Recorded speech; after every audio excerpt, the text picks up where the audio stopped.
অংশে, রাতের শেষ অংশে আপনি যে দোয়াই করবেন, আপনার রিজিক যদি হালাল হয় ইনশাল্লাহ কবুল হয়ে যাবে। শীতকালকে কাজে লাগান। আবার দিনটা হয় ছোট, তাই দিনের বেলা আপনি সওম বা রোজা রাখতে পারবেন। আল্লাহ পাক তৌফিক দান করুন। আমিন। শীতকাল সম্পর্কে একটা এরকম বর্ণনা আছে, যখন কঠিন শীত আসবে তখন ওই শীতটা থেকে একটা আশ্রয় প্রার্থনা করতে হয় আল্লাহর কাছে, আল্লাহ এই কঠিন শীত থেকে আমাকে বাঁচাও। কারণ কি জানেন? কারণ হচ্ছে জাহান্নাম বছরে 2টা নিঃশ্বাস ছাড়ে। কয়টা নিঃশ্বাস? 2টা।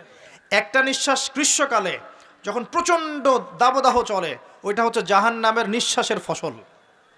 ওই প্রভাবে পৃথিবীতে এরকম দাবদাহ চলে। এই সায়েন্স বিশ্বাস করবে?